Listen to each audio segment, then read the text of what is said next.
हुजूर, शिवाजी तर दिसत नाही इथं. दारोजी काय शिवा? असाल इकडे कुठेतरी. सिपाहियों ढूंढो उसे. हुजूर, मला वाटतं शिवाजी शपथ घेऊन निघून गेला.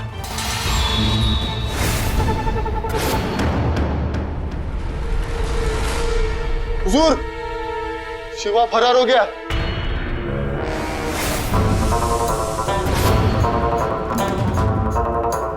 मतलब कसम लेके निकल गया. शिवा!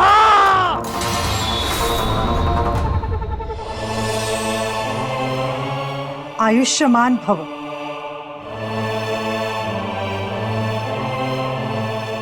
यशस्वी भव.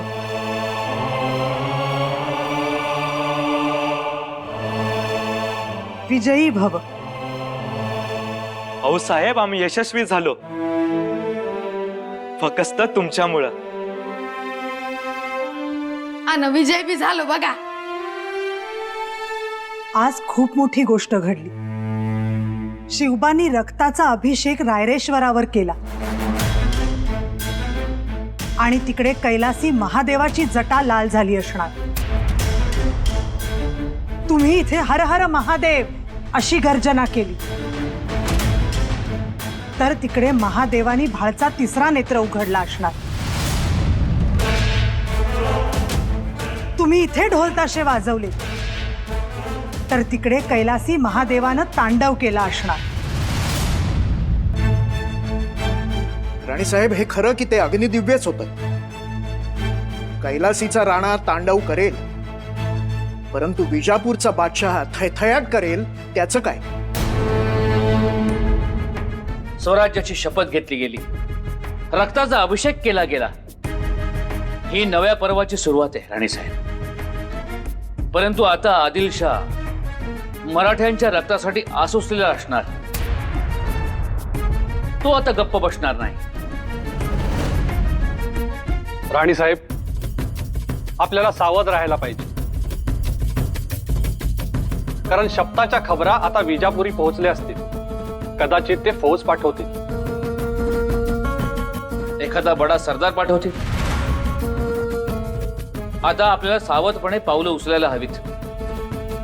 पंत, पुढे काय होणार आहे ह्याची आम्हाला कल्पना आहे, पण एक लक्षात घ्या, ही तर फक्त सुरुवात आहे. राणीसाहेब, हा आदिलशाहीस मोठा धक्का आहे सुरुवातीलाच. आता अशा धक्क्यांची सर्वांनाच सवय करून घ्यावी लागेल. काय शिवबा? हो यावसाहेब, यापुढे हर हर महादेव या जयघोषांचा, भगव्याच्या थपडांचा आवाज आदिलशाही आणि मुघलांच्या कानात दुमदुमत राहील.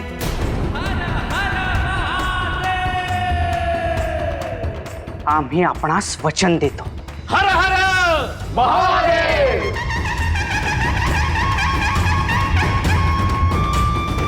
सोडा मला, सोडा. मी काय नाही केलंय. त्या शिवाने फसवलं मला. माफी द्यावी हुजूर, माफी. मेरे सिपाहियों को जान से मारकर वो बगावतखोर शिवा भाग गया तेरी गलती की वजह से. काफर की औलाद तुझे छोड़ दूं? हाँ? छोड़ दूं?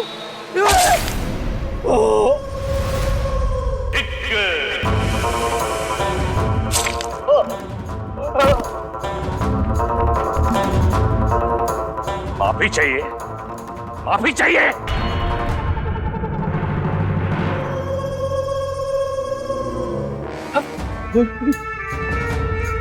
इसे मारते वक्त तुम्हारी मौजूदगी क्यों जरूरी थी जानते हो? अगर आगे से कभी तुम्हारी गलती की वजह से मेरी नाक कटी तो तुम्हारा सर कटेगा. यही हश्र होगा तुम्हारा भी, याद रखना, समझे? बादशाह को खलीता भेजा जाए और उसमें लिखो जीजाबाई और उसका बेटा शिवा दोनों को कैद करने की इजाजत दी जाए.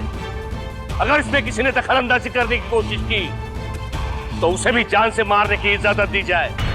फिर वो कोई भी हो, कोई भी. सिपाही. जी हुजूर.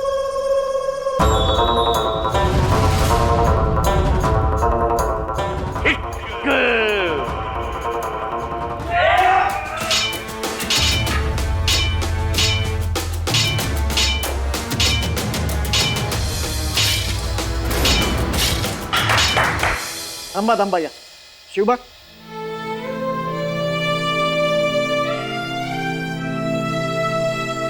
शिवबाराजे, हे महसुलाचे अंतिम हिशोब पटकन नजरेखालून घातले तर बरं होईल. आता हो, आज ते पुढे पाठवायचे आहे. जहागिरीची कामं वेळेत झालेली बरी. एकदा पाहून घ्या, म्हणजे मग त्याच्यावर शिक्कामोहर उमटवून ते पुढे पाठवता येतील.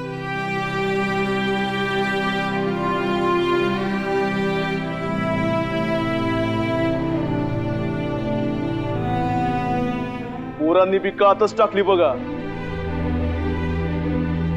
हो, पोरांचे पट दिसतायत. आम्हाला बी तसंच वाटतंय. तर कधी एकदा शत्रूवर चालून जातोय असं झालंय. पुरे झालाय हो सराव. तेच की आता थेट आम्हीच्या गडीत घुसून त्याला हाणावंसं वाटतं या. अहो हुरडाच करू त्याचा. एवढं सोपं आहे वय ते. अरे शिवबराचं सांगती असलं की सारं सोपंच होतंय बघा. अरे थोडं कौतुक काय केलं तर लगेच चेष्टा करता का काय माझी? हा, तुमची तयारी किती हाय ते दाखवा आधी. अहो आमची तयारी आहे बघा. हो, तुमच्या हुरूपाचं कौतुक आहे, पण फक्त तलवारबाजी आली म्हणजे तयारी नसते. शत्रूचं बळ किती, आपलं बळ किती, हे सर्व पाहावं लागतं. बळात आम्ही कमी पडणारच नाही. येळेला 10 लोकांना भारी पडू. तुम्हाला असं कळणार नाही. या माझ्यासोबत.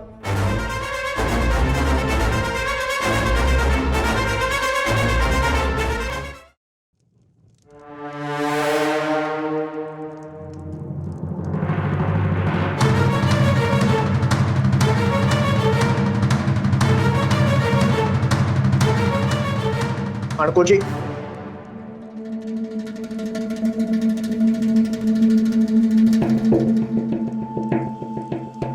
हा बघा संपूर्ण हिंदुस्थानाचा अफगाणपर्यंतचा नकाशा. हे इथे आपण आहोत.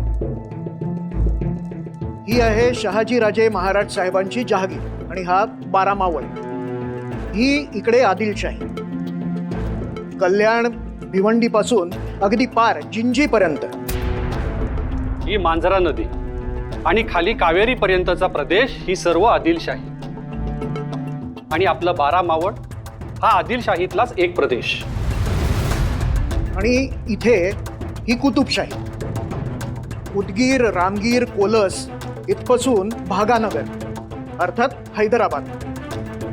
मद्रदेश म्हणजे कुतुबशाही. आणि हा मोगल शहाजहानचं साम्राज्य. बघा, काबूल, गजनी ही इराणची सीमा. हे लडाख, गुजरातेत हे बडोच, खाली जवार ते मांजरा नदीपर्यंत.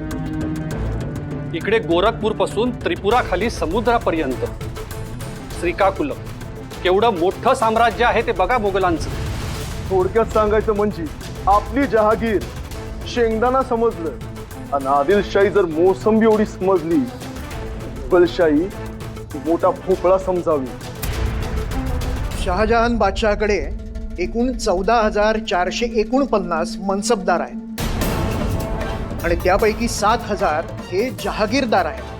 म्हणजे आपल्या महाराजांप्रमाणे 7,000 लोक हे शहाजहान बादशाहकडे आहेत.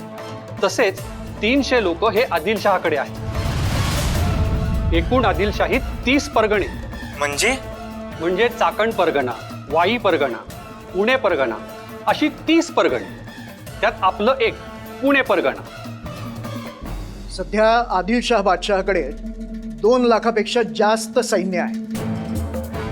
त्यातलं 1 लाख घोडदळ, 200 हत्ती, 3,000 उंट आणि 10,000 बैल आणि 200 अजस्त्र तोफा आहेत.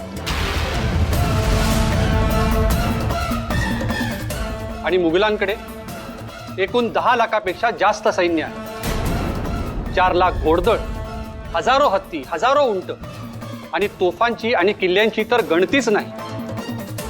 म्हणजे हे सगळं सांगायचं कारण एवढंच की आपल्याला पूर्ण तयारीत उतरावं लागेल. आपल्याकडे जहागीर आहे, पण ती या तुलनेत किती आहे ते तुम्हीच बघा. शिवाय गड किल्ले आपल्या ताब्यात नाहीत, म्हणजे आपण मैदानावर. त्यामुळे कोणी बंडावा केला तर टाच आणून त्या बंड करणाऱ्या सहज संपवता येतं. तेव्हा सांगण्याचा उद्देश एवढाच की जेवढं दिसतं तेवढं सहज नाही. तेव्हा सावधपणे पाऊल टाकावे.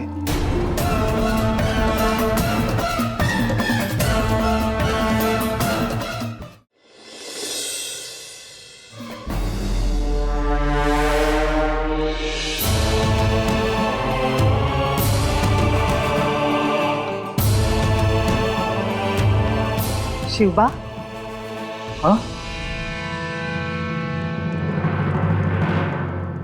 कसला विचार करताय? आऊसाहेब, आम्ही स्वराज्याची शपथ घेतली. तुम्ही दिलेल्या परडीत निष्पाहून अधिक दाणेही भरले. पण तसं पाहिलं तर त्या तुलनेत आदिलशहा आणि मोगलांकडे अफाट आहे. ही तर फक्त आपली सुरुवात आहे. बरोबर बोलला. स्वराज्याची शपथ घेण्याकरताही आपल्याकडे एक साधा डोंगर नव्हता. हेही बरोबर बोललात. या विशाल अफाट सह्याद्रीत आपण किती तोकडे आहोत आणि गनिम किती बलाढ्य, संख्येनं, शस्त्रानं, गड किल्ल्यांनी. हेही बरोबर बोललात शिवबा, पण विचार मात्र चुकीचा आहे. म्हणजे आपण आता पुण्यात आहोत, बरोबर? आपल्या अवतीभोवती किती किल्ले आहेत? कोंढाणा, पुरंदर, लिंगोणा, तिकोणा, राजमाची, लोहगड, प्रचंडगड, वर्धनगड. पण ते सगळे गडकिल्ले तर ते आदिलशहाच्या ताब्यात आहेत. आपण नवीन गडकिल्ले बांधूही शकत नाही. गडकिल्ले आपल्या ताब्यात असल्याशिवाय आपण स्वराज्याची शपथ पूर्णत्वास नाही नेऊ शकत. तुम्ही बरोबर बोलताय. गडकोट आपल्या ताब्यात पाहिजे. ते कसं शक्य आहे आऊसाहेब? का शक्य नाही? तुम्ही गडकोट घेऊ शकता. तुम्ही घेतलेली स्वराज्याची शपथ काय सांगते? तुमच्या बोटातून उडालेली रक्ताची धार काय सांगते? हर हर महादेव ही घोषणा काय सांगते? तुम्ही गडकोट घ्या शिवबा. काय?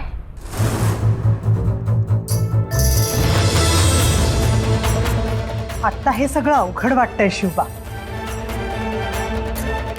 पण जर या सगळ्या गडांवर आपण स्वराज्याचं तोरण बांधलं तर बघता बघता स्वराज्य उभं राहील.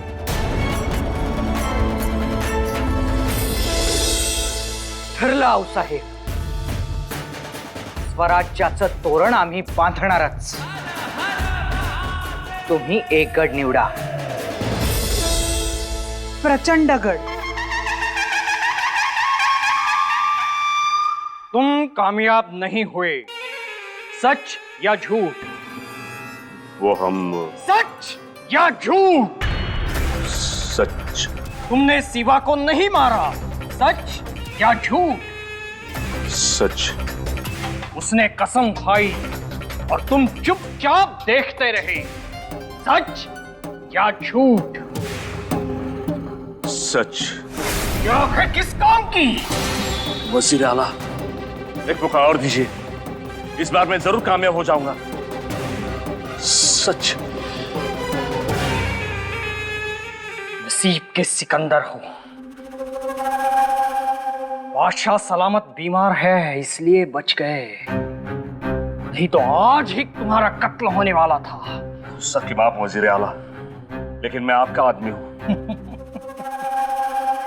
अमीन मियां, ये जो तुम सर पर जूतियां लेके घूम रहे हो ना, अब उसका कुछ भी असर नहीं होने वाला.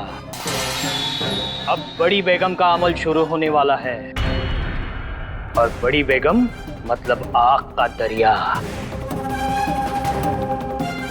जलकर खाक हो जाओगे. वजीर आला, लेकिन आप तो हो. लेकिन कुछ कह नहीं सकते। एक बात से हम आगाह है, सियासत में बदलाव आने वाला है। अच्छे अच्छों के होश आवाज गुम होने वाले हैं। जीजाबाई को गिरफ्तार करना चाहते हो? जाओ।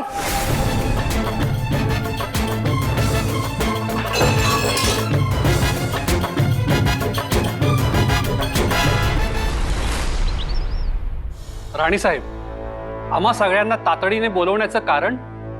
आज दरबारात शिवबांना त्यांचा मनसुबा सांगायचा आहे. स्वराज्य शपथ घेतली.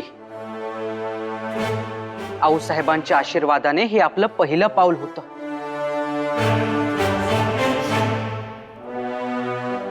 आता आपल्याला दुसरं पाऊल उचलायचं आहे. उचला की लवकर राज. आपल्या जवळचा भगवा हा भुईलगत फडकवण्यात काहीच मतलब नाही. त्याला उंचावरची जागा पाहिजे. उंचावरची म्हणजे? हवराज, आम्हाला सांगा तरी नेमकं तुमच्या मनात काय आहे ते.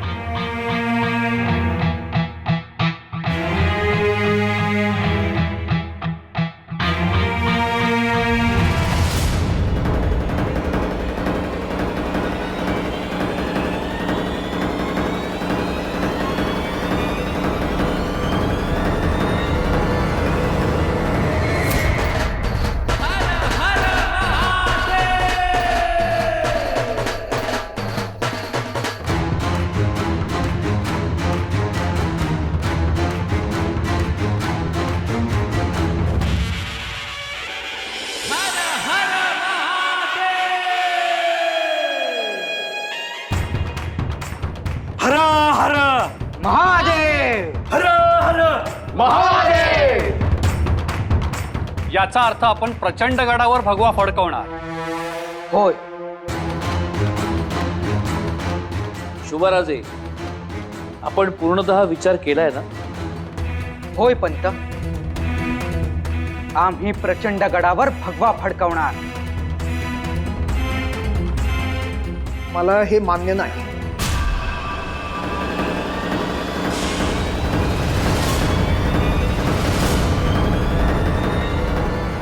काय झालं? स्वराज्याची शपथ घेतली तिथवर ठीक होतं, परंतु ह्यापुढे लक्ष्मण रेषा आहे. हे पहा, मी आदिलशाहीत चाकरी केली आहे. आम्हाला आदिलशाहीची ताकद माहिती आहे.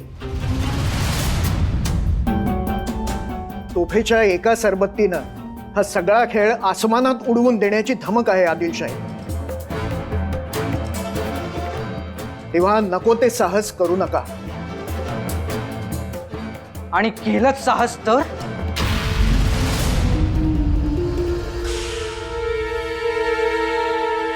मारले चाल.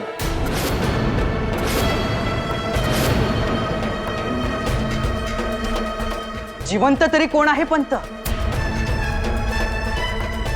रक्त सांडल्याशिवाय अभिषेक आणि तलवारी चालवल्याशिवाय सुरक्षा मिळवणं कठीण. आज माणूसच नाही तर आपली देवळं, आपले देव सुरक्षित नाही. तुमच्या ह्या धोरणानं ते थांबतील? राज्य व्हावे ही तो श्रींची इच्छा. पंत, प्रत्येक गोष्टीची वेळ यावी लागते. आतापर्यंत आम्ही गुलामीचे दूध पित होतो, पण आता स्वातंत्र्याचा ढेकर देणारच.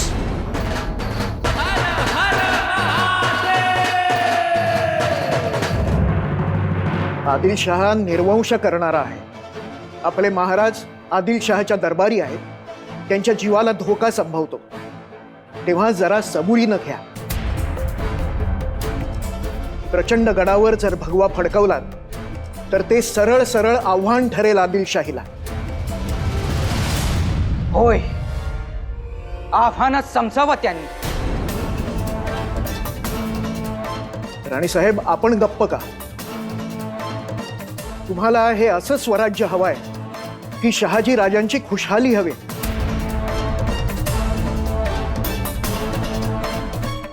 मला पुढची उलथापालथ स्पष्ट दिसत आहे राणीसाहेब. हे सगळं थांबवा राणीसाहेब, हे थांबवा.